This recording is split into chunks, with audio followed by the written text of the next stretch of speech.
La confession que je fais touchant les péchés des fils d'Israël que nous avons commis contre toi, moi aussi et la maison de mon père, nous avons péché. Néhémie 1,6. Il y a une réelle identification dans une telle prière. Lorsqu'un homme confesse ce qui n'est pas entièrement sa faute à propos d'une chose dont beaucoup d'autres sont responsables autant que lui, et lorsqu'il la confesse comme si elle était son propre péché, c'est une identification. Une confession de ce genre est un aveu et une repentance. Nous pourrons dire que cela exprime le caractère de la confession. Pour employer une phrase au lieu d'un mot, nous pourrions dire que c'est une repentance en faveur des autres. C'est se repentir. Mais la confession n'est pas suffisante si elle ne produit pas de repentir.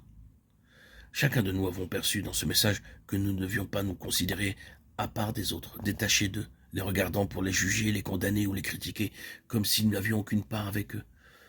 Nous sommes membres d'un seul corps. Si l'un des membres souffre, tous les autres souffrent avec lui, et la souffrance est celle de tout le corps.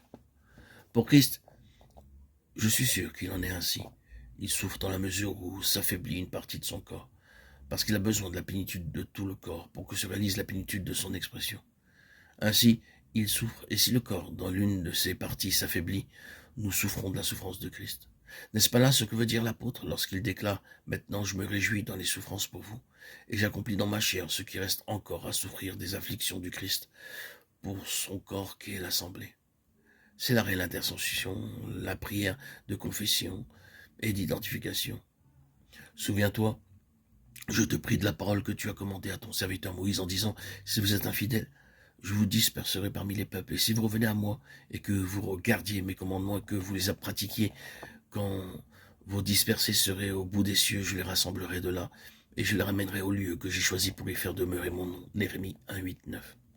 Nous voyons dans ces paroles que la foi s'appuie sur la parole de Dieu. La parole est la base de toute la vision de Néhémie. Il saisit une position dans la parole de Dieu et dit « Je crois fermement à cette parole. Aussi, je m'appuie sur elle. » Vous verrez qu'elle est très souvent la base de la prière efficace. J'ai été impressionné l'autre jour en lisant le psaume 119 et je soulignais cette phrase « selon ta parole » à mesure que je la rencontrais. « Fais-moi vivre selon ta parole » psaume 119, 25. « Affermis-moi selon ta parole » psaume 119, 28. Et ainsi de suite. David plaidait avec Dieu sur la base de sa parole et il fixait sa foi en Dieu. Dieu et sa parole sont semblables. Ils sont immuables, ils sont inaltérables, ils sont établis et fidèles. Et si nous nous approchons de Dieu en nous appuyant sur sa parole, nous avons une base de confiance, la base d'une foi sûre et solide. Il serait très profitable pour nous de nous exercer davantage dans cette perspective. Fais-moi vivre selon ta parole.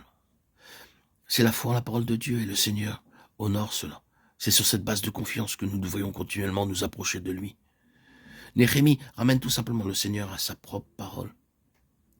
Et cela, c'est être fidèle à la parole de Dieu.